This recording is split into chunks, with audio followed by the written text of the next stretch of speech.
네, 트리파이님께서 주변에 결혼식을 미루거나 신혼여행 취소 같은 지인들이 있어요. 화가 나는데 화를 낼 데가 없다. 체념하다 우울해진다. 사실 오늘 얘기 나는 이 분노 관리에 맞아요. 대한 내용이거든요. 분노. 예. 이게 지금 분노하다가 우울해진다고 자꾸 말씀하시는데 이 경우면 차라리 그냥 분노만 하셨으면 좋겠어요. 우울해질 것까지 이게 있을까? 약간 양면처럼 그렇죠, 같이 가는 그렇죠. 거라 쉽지가 않을 것 같아요. 왜냐면 분노는 2차적인 감정이잖아요. 그 이면에는 뭐 불안이나 우울과 같은 이런 감정이 이면에 있어서 네, 그래서 분노를 느끼면 네, 이런 우울한 감정도 느끼실 수도 있을 것 같아요. 맞아요. 네. 근데 아마 좀 오해가 있는 것 중에 하나가 그런 것 같아요. 화가 나면 꼭 그걸 누구에게 화를 내고 공격을 해야지만 해소할 수 있다라고 생각하는 것 같은데 사실 그렇지는 않거든요. 우리가 분노가 치밀어 오를 때 이거를 해소할 수 있는 방법들은 사실 그거 말고도 되게 다양하게 있지 않나요? 네, 네, 맞아요. 연구 결과상 요새는 카타르시스 이런 얘기 임상심리 쪽에서는 안 합니다. 그러니까 막 일부러 막 화를 표출을 해서 그거를 뭐 조금 해소하거나 이런 방법은 저희 쪽에서는 전혀 쓰지 않는 방법이죠.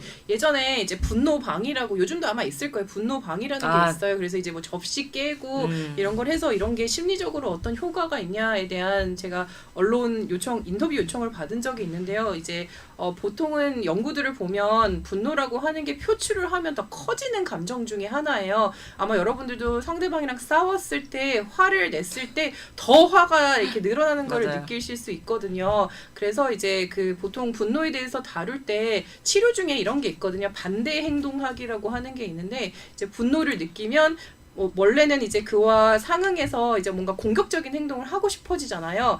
공격적인 행동의 반대 행동은 선한 행동을 하는 거, 착하게 구는 거거든요. 그래서 화가 나면 날수록 더 착하게 구는 이런 치료 기법이 있어요. 그래서 그렇게 접근을 해볼 수 있을 것 같습니다. 그러니까 꼭 누구에게 화를 내야만 이 분노가 풀린다라고 생각하시는 건 약간 오해예요. 그래서 네. 분노 관리는 여러 방법이 있고 그리고 우리가 분노하는 거야 이면에 사실 여기 결혼식 뭐 신혼여행 있지만 교수님들도 지금 계획하셨던 많은 해외 학회나 이런 것들을 다 취소되신 거잖아요. 네네.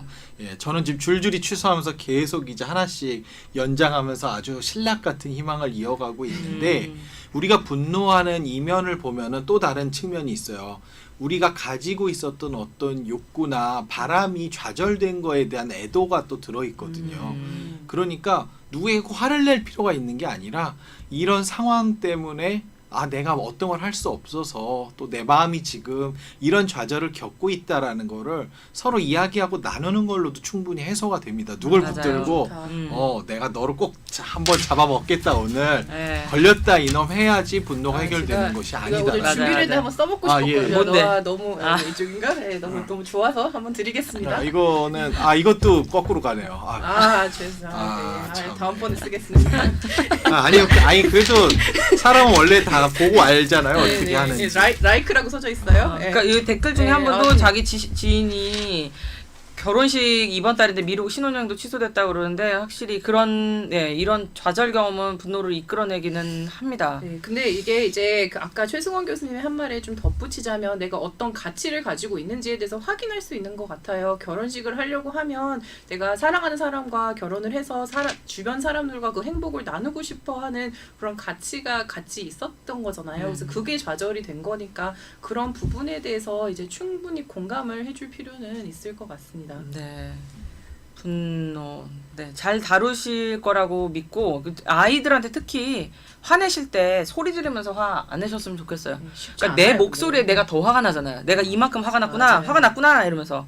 저 같은 경우는 우리 집 어린이한테 엄마 목소리가 낮아지면 엄마가 화가 많이 난 거야. 그럼 이제 애가 정신 차리거든요. 이게 화가 난 거구나. 착한 어린이네요.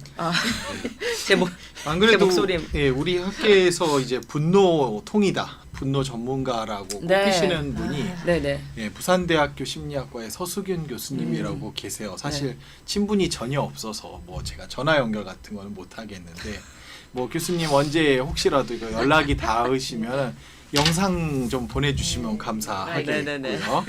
네, 뭐 이번 논문에서도 항상 강조하시는 게 그렇더라고요. 분노가 생기면 가장 결과적으로 나를 행복하게 좋은 결과를 끌어낼 수 있는 건 이성적으로 대처하는 게 가장 중요하다. 맞아요. 아, 좋네요. 왜냐면 화 내면 낼수록 내가 너무 수치스럽잖아요.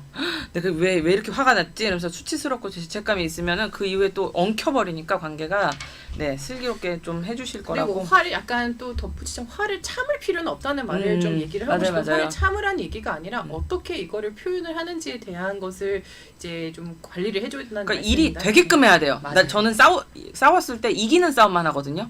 이거를 봐갖고 이길 수 있을 것 같으면은 덤비시고요. 아니면은 그냥 그건 알아서 조금 더. 네, 뭐 우리가 클럽을 뭐 이렇게 부수러 갈 수도 없잖아요. 그렇죠. 네.